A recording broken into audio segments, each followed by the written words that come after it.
భువనగిరి పట్టణం సింగన్నగూడెంలోని double bedroom ఇండ్లను Bhuvanagiri MLA Kumbham Anil Kumar Reddy, జిల్లా collector Hanumantha Rao, additional collector Veera Reddy అధికారులతో పరిశీలించారు. ఎమ్మెల్యే కుంభం అనిల్ కుమార్ రెడ్డి మాట్లాడుతూ ఇండ్లన్నీ అసంపూర్తిగా ఉన్నాయన్నారు. డోర్లు, కిటికీలు లేవని, అద్దాలు పగిలి ఉన్నాయని తెలిపారు. ఇక 444 ఇండ్లు ఉన్నాయని మంత్రి గారితో మాట్లాడి 2.55 కోట్ల రూపాయలు మంజూరు చేయించామని, వాటర్ సప్లై, డ్రైనేజీ, కరెంటు పనులు పూర్తి చేస్తామని అన్నారు. త్వరలో పనులు పూర్తి చేసి లబ్ధిదారులకు అందజేస్తామని తెలిపారు. గత బీఆర్ఎస్ ప్రభుత్వం పేదవాడికి ఒక్క ఇల్లు కూడా ఇయ్యలేదని, కాంగ్రెస్ ప్రభుత్వం పేదవారి కోసం ఇందిరమ్మ ఇండ్ల పథకం తీసుకొచ్చిందని అన్నారు. అనంతరం అంబేద్కర్ భవన్ ని పరిశీలించారు. ప్రాపర్ ఇయ్యాలి, పక్కకి ఇల్లు ఉంటుంది, కంప్లైంట్ చేస్తే కూడా అవుతుంది. అండ్ పద్ధతి కూడా ఏంటంటే ఒక చిన్న సెట్ బ్యాక్ అని ఉండాలి. ఓ మనిషి అందులోకి కాంపౌండ్ వాళ్ళు కానీ సెట్ బ్యాక్ కూడా ఉండాలి. మనకు కూడా ఏది గోడలకు నూకి, మూలలకు నూకి, స్థలమే అన్నట్టు చేయొద్దు. మెజర్మెంట్ ఏంది దీన్ని? 20/15. ఓకే.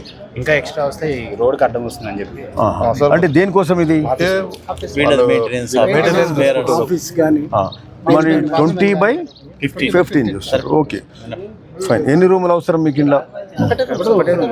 అంత పెద్ద ఆఫీస్, అంత పెద్ద ఉన్నారా? బాత్రూమ్ కూడా రావాలి కదా ఇంట్లో?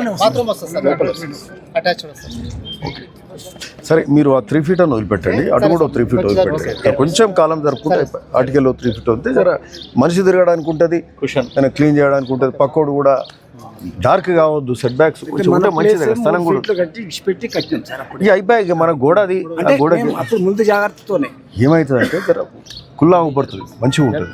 వాస్తుకైనా దేనికైనా బాగుంటుంది. మొత్తం కార్నర్లకు నూకొద్దు అట్లా. ఇందులో బాత్రూమ్ కూడా రావాలి కదా. మీరు యాక్చువల్గా ఆఫీసు పెద్దగా కావాలంటే మీరు మేబీ యూ కెన్ డూ. ఇప్పుడు ఈ 15 ఉంది కదా, కూడా కొన్ని కంప్లైంట్స్ వస్తున్నాయి, అవి కూడా చూసుకోవాల్సిన అవసరం ఉంది. ఎందుకంటే నిజమైన అర్హులకు, నిజమైన పేదవానికి ఇండ్లు ఇవ్వాల్సిన అవసరం ఉంది. సో ఆ విధంగానే ఇండ్లు ఇచ్చే కార్యక్రమం జరుగుతుంది. సరే, అంతకుముందు అలాట్మెంట్ ప్రకారమే పోతూ అందులో ఏమైనా తప్పులు ఉంటే కొన్ని సరి చేసుకోవాల్సిన అవసరం ఉంటుంది. సో దీని మీద ఈ యొక్క కార్యక్రమం ఎందుకంటే ఇక బాగా పెండింగ్ ఉంటుంది. మేము వచ్చినాక కూడా సరే ఆ ఫండ్స్ వచ్చి మధ్యలో ఎలక్షన్స్ దీనివల్ల టైం పోయింది.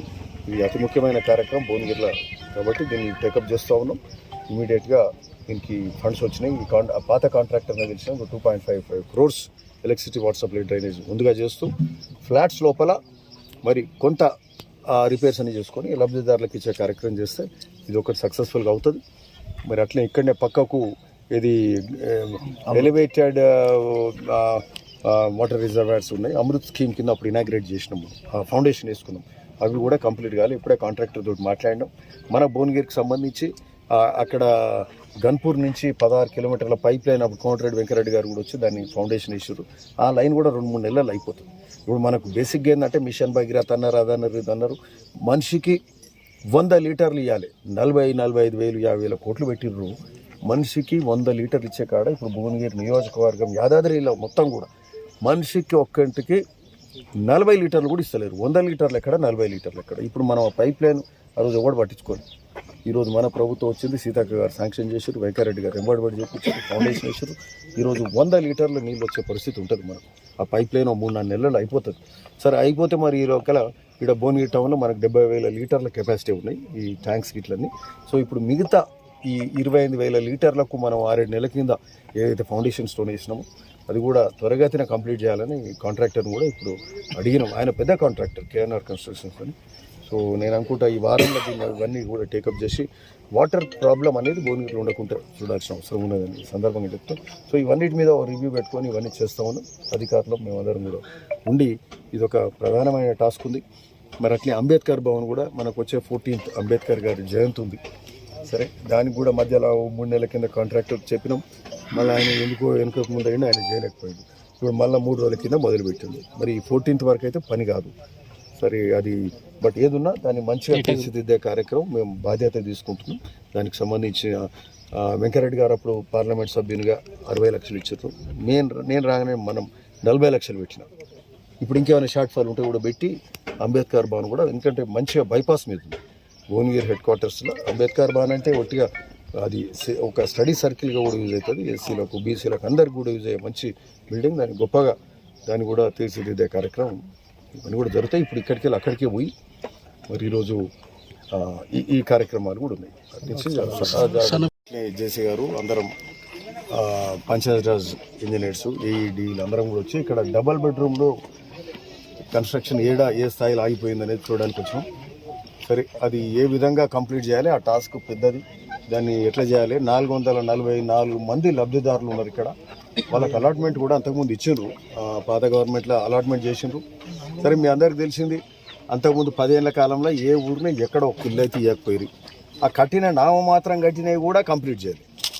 అవి కూడా వాళ్ళు కట్టినవి డోర్లు లేవు, అద్దాలు లేవు, వైర్ లేదు, స్విచ్లు లేవు. ఇప్పుడు అవన్నీ మనం చేయాలి. మనం ఒదిక్కోమో ఇందిరామిల్లు చేయాలి. ఇందిరామిల్లు చేసేది అదే మెయిన్గా ఇప్పుడు మా టార్గెట్, పెద్ద టాస్క్ అది. ఇప్పుడు ఇది పెండింగ్ ఉన్నది. అంతకుముందు అలాంటిస్ అంతా మాది ఏంది సంగతి అని అడుగుతున్నారు. సరే మనం 6-7 నెలల కింద కూడా మాట్లాడినాం. తర్వాత పార్లమెంట్ ఎలక్షన్ రావడం, మళ్ళీ తర్వాత ముందు ఎమ్మెల్సీ ఎన్నికలు, ఇవి ఎప్పుడు కూడా గ్యాప్ దొరకలే. తర్వాత మొన్న అసెంబ్లీ ఇవన్నీ అయిపోయినాయి. సో ఇప్పుడు ఏంటంటే ప్రధానంగా ఆ రోజే మేము చూసినప్పుడు పొంగులేటి శ్రీనివాసరెడ్డి గారిని, హౌసింగ్ మినిస్టర్ గారిని, రెవెన్యూ శాఖ మంత్రి కూడా వారిని అడిగిన భువనగిరి డబుల్ బెడ్రూమ్ సంగతి. ఇక్కడ భువనగిరి జిల్లా కేంద్రం భువనగిరి హెడ్ క్వార్టర్స్లో 440, ఇక్కడ సింగనగూడెం, మళ్ళీ అట్లే కొండమడుగుల, అట్లే జుబ్లక్పల్లి, పోచంపల్లిలో, బీబీ నగర్లో, అట్లే మళ్ళా రేవన్పల్లి, ముక్తాపూర్ దగ్గర అక్కడ కూడా కొన్ని హౌజెస్ ఉన్నాయి. ఇవన్నీ కలిపి 660 హౌజెస్ ఇవన్నీ కూడా చేయాల్సిన అవసరం ఉంది. సరే ఆ కాంట్రాక్టర్ కూడా ఆ బిల్లులు, ఆ పాత గవర్నమెంట్ బిల్లులు ఇయ్యాక వెళ్ళిపోయారు. సో ఏ పని సక్రమంగా జరగలే. అప్పుడు అందరికి తెలిసిందే.